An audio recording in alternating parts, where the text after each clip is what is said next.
নমস্কার। আজকে রবিবার সকালবেলা। সকালটা আজকে অনেকই ব্যস্ততম। সকালবেলা উঠেই ঝটপট করে একটু চা খেয়েই বেরিয়ে পড়লাম আমরা আমার পুরনো ফ্ল্যাটের উদ্দেশ্যে। আজকে ফ্ল্যাটটা একজন দেখতে আসবে, তাই সকালবেলা আর বেশি কথা বলার সময় পাইনি। চলুন যাওয়া যাক। মর্নিং এভরিওয়ান, সবাইকে স্মাইল উইথ মিশ্রি নতুন আরেকটি ব্লগে আপনাদের সবাইকে অনেক স্বাগত। আপনারা ঠিক ধরেছেন, এই ছাদটা কোথায় বলুন তো? যারা আমার পুরনো ব্লগ দেখেন তারা নিশ্চয়ই চিনতে পারছেন। এটা হলো আমার জয়শ্রীর বাড়ির ফ্ল্যাট। তো সকাল সকাল আমি আর মা এসেছি, কারণ আজকে এই ফ্ল্যাটটা একজন দেখতে আসবেন, তো সেই কারণে এসেছি আমরা।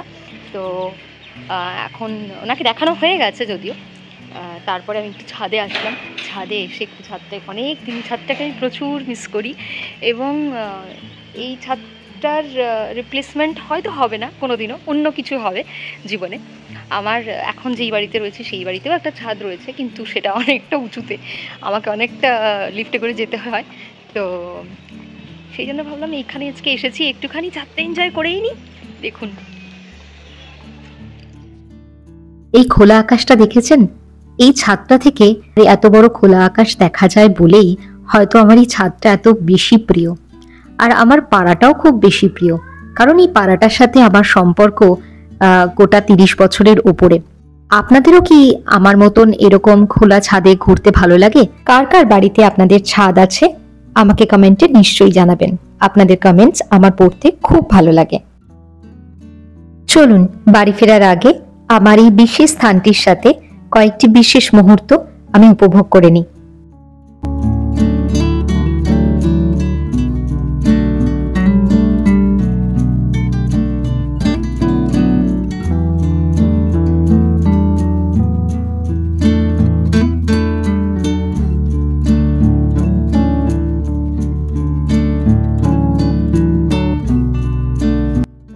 চলুন এবার বাড়ি ফিরতে হবে, কারণ শ্রেয়াংশ বাড়িতে রয়েছে, ওর শরীরটাও ভালো নেই।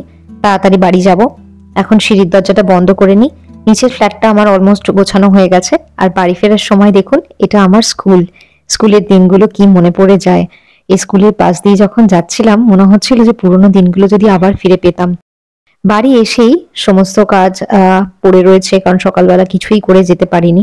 বিছানাটা অগোছালো রয়েছে, কাজগুলো করলাম। তারপরে স্নান করতে যাব। আগে এই কাজগুলো কমপ্লিট করে নিয়ে শ্রেয়াংশকে খাওয়াবো। খাইয়ে ওর স্নান হয়ে গেছে, ওকে স্নান করিয়ে দিয়েছি। তো এখন ওকে খেতে বসাবো, তারপরে আমি নিজে স্নান করতে যাব। তো এইখানে দেখুন, কালকে তো কচু বাটাটা রেখেছিলাম, ও খায়নি। আর যেহেতু আজকে রবিবার, শনিবার আর রবিবার যখনই মা বাড়িতে থাকে তখনই এই পুরোনো সিনেমাগুলো মা চালায়, আমরাও বসে বেশ ভালো এনজয় করি। আর স্নান করার পরে একদমই পারছিলাম না, এত ঠান্ডা দিচ্ছিল, তাই ছাদে চলে এসেছি। আর ছাদে এসে যেটা দেখতে পেলাম, দেখুন এই গাছগুলো আগের দিনকার দেখিনি। আজকে পুরো ছাদটা ঘুরে দেখতে পেলাম এই গাছগুলো। আর আমার প্রিয় সব থেকে বাগান বিলাস, হ্যাঁ, যার নাম ইংলিশে বোগেনভেলিয়া। এই বাগান বিলাসের এত রকম ভ্যারিয়েন্ট আছে যে কি বলবো। আমি শুধু ওয়েট করছি যে আমি কবে সুযোগ পাবো আমার বাড়িতে এই ধরনের পুরো গাছগুলোকে লাগাতে। এইটা হল কি জবা, কি সুন্দর দেখুন রংটা। আর তার সাথে আমার পছন্দ হচ্ছে নয়নতারা, কারণ এটারও অনেক ভেরিয়েন্ট আছে।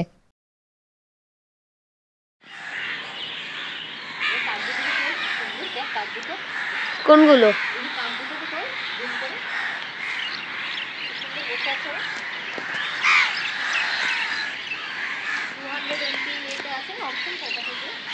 আজ জামা কাপড় তুলতে আসার সময় শ্রেয়াংশকে ওপরে নিয়ে এসেছিলাম। ছাদে তো এর আগে অনেকবারই এসছে মায়ের সাথে, কিন্তু এই বিকেল বেলার সময়টা হয়তো আসেনি। তাই আমাকে বলছে যে তোমার ভিডিওতে দেখলাম তুমি এত গাছ আর এত পাখি দেখতে পেয়েছো, কোথায় আমাকেও একটু নিয়ে চলো।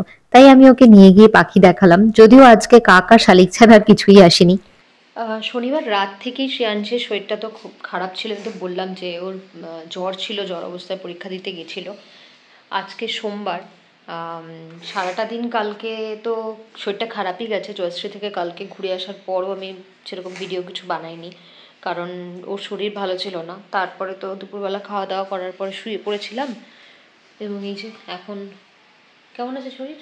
গলা তো পুরো বসে গেছে, একদমই ঠিক করে কথা বলতে পারছে না।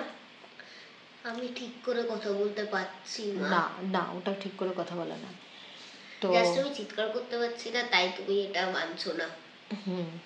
তো আমি আজকে সেই জন্য অফিস যাইনি, কারণ অফিস গেলে মা তো নেই, ওকে কে খাবার দাবার বার করে দেবে, কারণ ওর এতটাই মাঝে মাঝে শরীর খারাপ দেখছি, ও নিজে মোবাইলও করছে না। যে ছেলে সারাক্ষণ মোবাইল করে বা খেলার প্রতি একটা থাকে, সারাক্ষণ দেখি নেতিয়ে শুয়ে পড়ে রয়েছে, তার মানে ওর শরীরটা সত্যিই খারাপ। তো সেই কারণে আমি আর কোথাও যাইনি আজকে। তো এই কারণেই ভিডিওটা মানে ভালো করে কিছুই শ্যুট ফুট কিছু করিনি। তো এখন দেখা যাক, কালকে যদি ওর শরীর কালকে সকালের মধ্যে মানে আজকে রাতের মধ্যে যদি দেখি ভালো ঠিক মতন আসছে না বা জ্বরটা যদি আবার আসে, তাহলে কালকে সকালবেলা ওকে আমি ডাক্তারের কাছে নিয়ে যাব, কারণ এতটা দিন ফেলে রাখা ঠিক না। সেই শুক্রবার রাত থেকেও সর্দি কাশি, এবং শনিবার হালকা হালকা টেম্পারেচার ছিল, সেই টেম্পারেচার নিয়ে ও পরীক্ষা দিতে গেছে, এবং শনিবার সন্ধেবেলা মানে যখন ও স্কুল থেকে ফিরে আসে তখন প্রপার জ্বর রয়েছে। শনিবার দিন, রোববার দিন, আজকে সোমবার বিকেলবেলা, তো 3 দিন তো হয়েই গেল, ওষুধে তো কমছে না। তাহলে আমি কালকে তাহলে নিয়ে যাবো ওকে ডাক্তারের কাছে, দেবে ওকে বড় বড় ইঞ্জেকশন। কথা শোনে না তো, ঠিক করে খাবার খায় না, ভেজিটেবলস খায় না, দুধ খাওয়া ছেড়ে দিয়েছে, এখন বড় হয়ে গেছে না, দুধ এখন নাকি বাচ্চারা নাকি দুধ, বড়রা নাকি দুধ খায় না। আমাকে এটা বলেছে যে বড় বেবিরা নাকি দুধ খায় না। তো দেবে ওকে ডাক্তার ইঞ্জেকশন, তাই তো। কি হয়েছে মাথাতে তোমার? আমার বেশ অনেক কিছু হয়েছে। যাবো, আর সত্যনারায়ণ থেকে মিষ্টি আনা হবে না সেরকম তো নয়। এই যে সত্যনারায়ণের মিষ্টি, এটা আমার ফেভারেট কালো জাম, এটা মায়ের ফেভারেট। এই যে ইলিশ মাছ মিষ্টি, আর শ্রেয়াংসের জন্য লাড্ডু এনেছিলাম, শ্রেয়াংস অলরেডি খেয়ে নিয়েছে। আর হচ্ছে এই যে গুড়ের রসগোল্লা, মানে আমি যখন এনেছিলাম তখন গরম ছিল, আমি অলরেডি এটা 4টে খেয়ে নিয়েছি, 10টা নিয়ে এসেছিলাম, এখন 4টে পড়ে রয়েছে। আর হচ্ছে সত্যনারায়ণের মোয়া, যদিও বক্স পাইনি, লুজ আনতে হয়েছে, বললো বক্স শেষ হয়ে গেছে ওদের, তো এইটা নিয়ে এসছি। তুমি মিষ্টি, কি মিষ্টি খাচ্ছ? কি মিষ্টি খাচ্ছ দেখুন।